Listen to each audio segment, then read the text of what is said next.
is going on, you guys? Welcome back to my channel. My name is Jessie, and today we are here with the final results of my 8-week build and shred program, gym edition. Yes, I do have a at-home edition. If you are interested, then I will put the information in the comments below. But basically, just go to my Instagram, send me a DM. I do have a highlight little bubble on my Instagram, and it says like 8-week program or 8-week challenge or something like that. And it'll kind of give you a little bit more in-depth information on what the program is.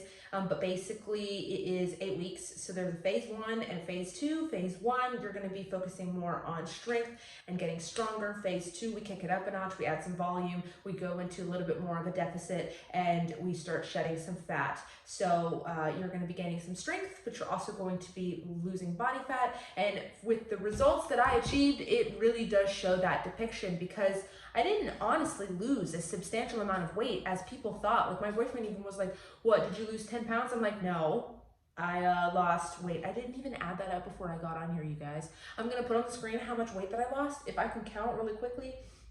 Let's see, I ended my weight with an average of 138.4, and I started at 143. So I didn't even lose that much weight, but the inches is what matters. And that's the big depiction on, you know, are you keeping muscle mass / building muscle and losing body fat at the same time?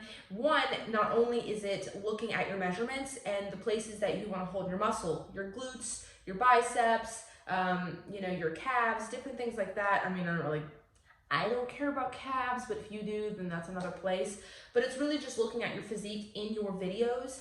That's why it's so important to take videos, but look at your physique in your videos, and you'll be able to see like the difference between the start and the finish. And you can really see like, okay, did I lose a lot of muscle and maybe my body fat doesn't look different, vice versa. Like, if your belly is not going down, if you're, you know, for me, my thighs, most women hold weight in their hips and thighs.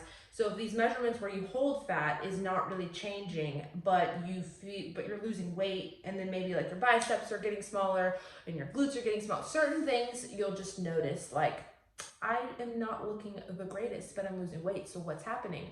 You're losing some muscle, and we don't want that in this program. That does not happen, because in my program, you also get a breakdown of how, like, my formula is in there that I have shared on my social media many times. When you get the program, you'll get the full breakdown of what carbs, fat, and protein are, how to figure out your maintenance calories, and how to put yourself in a deficit, as well as what is the breakdown of the carbs, fat, and protein once you get that calorie deficit number personalized for you. And then you're able to make sure that you're getting adequate amounts of protein to make sure that you are being able to either build or maintain as much muscle as possible. Because unfortunately, when you do start to lose body fat, you know, your body will hold on to muscle as much as possible, but it still is a form of stored energy that your body can potentially use as fuel and burn it off. And that's why it's so important to continuously stimulate your muscles, and as well as make sure you're getting adequate protein for the amino acids that's in there to recover your muscles. So if you're still lifting heavy, or you're still lifting heavy for you, a lot of times when you say lifting heavy, people get like, I don't want to lift heavy, I'm going to get bulky. I always specify it's lifting heavy for you. Nobody get offended here, okay? We're just here talking about keeping your muscle as much as possible, because we all are trying to prevent from getting skinny fat. We want to keep our muscle and stay strong and healthy and curvy and looking good, right? That's the whole point of losing body fat, so we can look good. And so basically, you want to make sure that you're getting enough protein, and you want to make sure you're keeping the resistance training in, because these are the two factors that really helps with maintaining your muscle or building lean muscle tissue while you are in a fat loss phase. So this program capitalizes on that, and it does capitalize on that in the at-home edition as well. So I will be having a testimonial for that when she finishes the program, and I'm so excited because she's taking weekly pictures. And basically, the at-home program, what I've noticed is majority of the workouts are around 30 minutes. So she's been tracking it. Your heart rate gets really, really high. So make sure that, you know, if you ever feel super out of breath, you just take a moment, you breathe. We don't want to kill you. We just want to help transform you, but we do want to push you and challenge you. And when I say we, I'm talking about me and my program. So I don't know why I'm saying we, but you get the point. You get the point. So let's go ahead and get into some little well, let's do the data first, and then I'll talk about kind of how I got the results that I did, and the struggles that I went through, and the things that I utilized or had to make adjustments and changes along the way. So when I first started, I wasn't being super particular with like things that I'm doing now. So I didn't have, meal timing, and I didn't have like meal prepping, I guess you could say, which I'll go in depth in a minute. In the video, but I did have a macro number, and so I was eating in the beginning around 1700, and I don't really know my breakdown of the carbs and fat in the very beginning, because once again, like I said, I was basically just trying to hit about 130 to 140 grams of protein, and I think fats were around 50 something, and my carbs were 160, 150, somewhere around there. And I kind of just rode the train a little bit. I did my program, I followed the structure. So I figured out my TDEE, which was 1900, and then I took away 200 calories and made it 1700 for the deficit. But then I also have in the program where you can implement in cardio as well. So then you're doing 5 training sessions a week.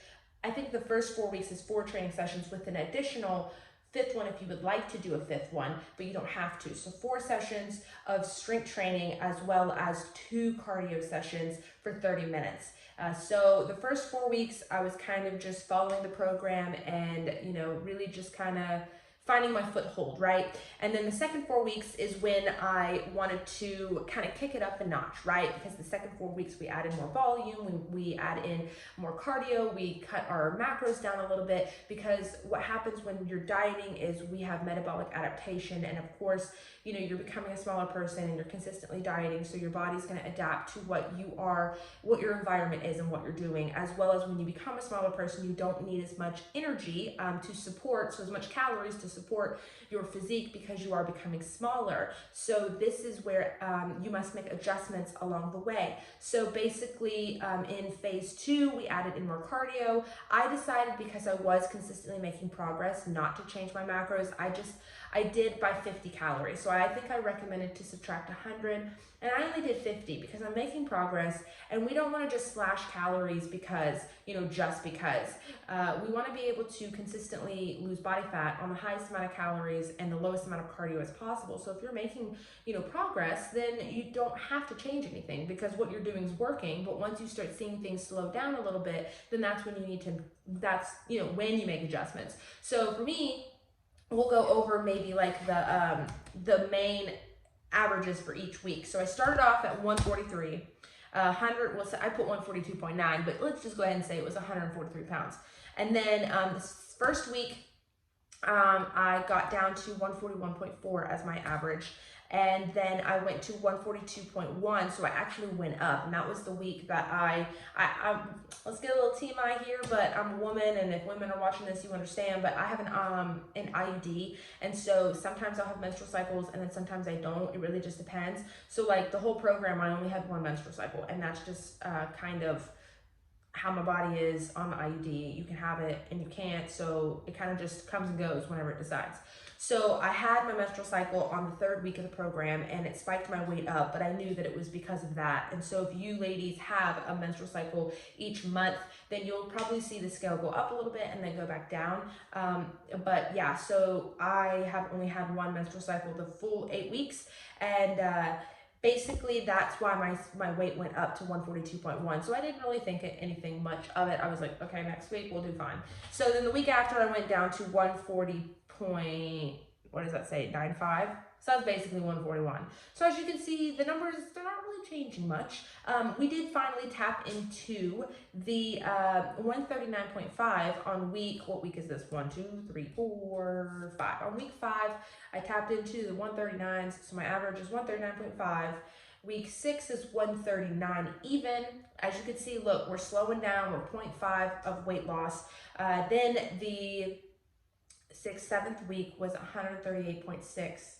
And then my last week, I finished at 138.4. So that wasn't really the finale that I wanted. Only a 0.2 pound loss for the last week. But this just shows you that metabolic adaptation occurs and you must make adjustments, and this is why it's so important. I added in more volume, I added in a little bit more cardio and more calories, and it still kept my weight loss losing, but it still did slow down significantly in terms of the numbers the last 4 weeks. But I will say the last 4 weeks is when I made the biggest adjustments in terms of my meals. So my meals, I before was just kind of like, these are my macros, this is what I'm eating. You saw I ate protein pancakes all the time. Eventually, the things that I was eating wasn't really keeping me full. I was having a hard time with hitting my macros 100%.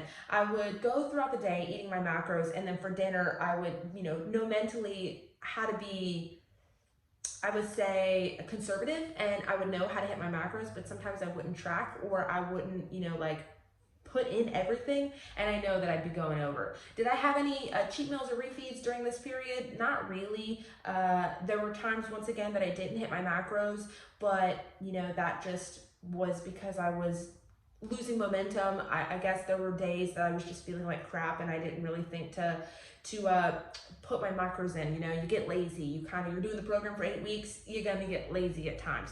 But the whole thing that you need to accomplish is realize, I'm getting fucking lazy. My results, they're not, showing like I want them to show, and you need to find that fire again to push through, because no journey is going to be perfect. You got to push through, and that's what I did. So I think it was probably, I can't remember, I'd have to go back through my videos and watch, but if you've watched them, or if you're starting from the beginning and you're watching all the way to the end, you'll know.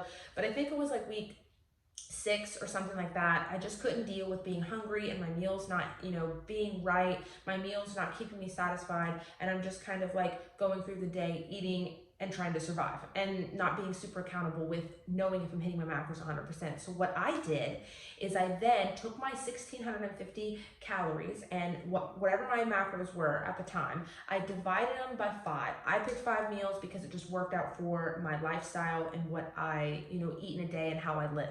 So I basically would drive to work, which is wherever my route is for my Kroger Love Corn job that I have, right? I don't know why I did quotation marks, but you get it. I drive to a location first thing in the morning. So I typically get to this location or hit the road around 8 o'clock. So I'm like, I can drink coffee and I can push my first meal off till 10, because I like to just push it off to be able to eat my foods in a specific, it doesn't have to be in a specific window, but I'm just saying the later that I eat, it'll be easier for me to stay more accountable because I have more food throughout the day. So if I do get hungry, I have more macro options to be able to consume versus eating first as soon as I wake up in the morning.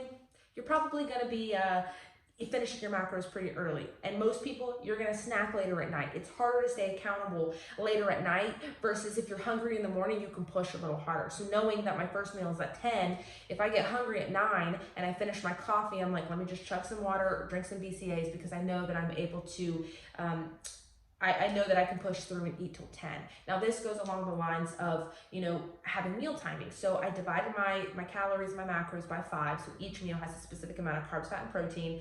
And you're having a specific amount of, the protein is the biggest thing. Consistent protein throughout the day, which is a bulk of, like, for me, I think it was like 26 each meal. That's gonna keep you so much fuller versus eating a big meal and then having a snack that's like a protein bar of like, 20 grams of protein or 16 grams of protein. We all know the protein bars, they don't really keep you full very long. They're just basically a candy bar that labels, it's a protein bar with a bunch of protein in it. So yes, they're fun to have and great, but don't always reach for convenience. Always find what's going to keep you full and sustained of energy the longest. And I learned that along the way, because eventually I started cutting protein bars out because I'd rather have the macros of a protein bar. Let's look at a Quest bar. 190 calories, 24, which once again, the calories don't match up with the carbohydrates and all that, the calorie breakdown. So if you actually ate a meal that had 24 carbs, 8 fat, and 20 grams of protein, you could make a pretty damn good, like, big size meal, and it would keep you so much more full than if you ate a protein bar, right? So that's why I decided to do the meals, do the timing of the meals, because I would eat every 3 hours. And once I hit that like 2-hour-ish mark, I would just start getting hungry. So it would be perfect, because I'm like, bam, I can wait till 1 o'clock to eat. Oh, I can wait till 4 o'clock to eat. And as well as, eating at 10 and then eating at 1. And then I would eat at 4. 4 o'clock is great because it's right before I'm about to go to the gym. And then eating at 7, great, because it's basically post-workout. I didn't always eat at 7. I wasn't diligent on I have to eat at this time, but it just kept me more accountable, and I had more structure with my macros throughout the day, spacing them. So eating at 7, or sometimes it's 8, sometimes it'd be 9, but whatever I would just eat after the gym, whenever I made my meal, and then I would eat at 10. I say 10 because it's not always going to be 10. It could be 11. It could be right after I eat my dinner, because that would technically be my dessert. So that's why I enjoyed it, because I was able to incorporate a meal of 26 grams of protein and whatever the carbs and fat were as a dessert. And that's great. For me, I love dessert. I have to have dessert. And if you have a high protein dessert or a meal, whatever you choose, whatever is kind of your taste bud profile. If you want a savory meal as your last meal, by all means make a full another meal. But I decided that I would do different things, like I would do my Greek yogurt with like my sugar-free syrup, and I would add on like bananas and puff kamut and different stuff like that, and make a delicious, massive, protein-filled dessert. And guess what that's going to accomplish? That is going to keep you fuller longer and prevent you from snacking late at night. Why? Because one, for me, you're having that sweet fix that you need, right? You're fixing that craving that is calling you late at night whenever you want to eat, and you're consuming 26 grams of protein. So not only are you hitting that sweet taste bud and checking that that craving off of your list, you're also eating 26 grams of protein, which is going to keep you fuller longer, versus mindlessly snacking on things that is going to leave you just like you're eating empty calories, right? So you're going to continuously eat these empty calories because they're doing nothing for you and they're not suppressing your hunger. So if you eat something sweet with high amounts of protein, you're going to feel satisfied. You're going to feel the craving's going to be gone because you took care of it, right? And then you have 26 grams of protein, so then you don't have to worry about getting hungrier later at night anymore. You took care of it all. So try that if you're having issues with eating late at night. And that's basically what I did. I did the meal timing. I did the macro breakdown. I did 5 meals, whatever you prefer. If you want to do smaller meals like 6, you can. Whatever works and cannot talk. Whatever works and fits your schedule, you guys. Do what works best for you and find what is going to keep you the most accountable. I think that's it. I think actually that's it when it comes to like the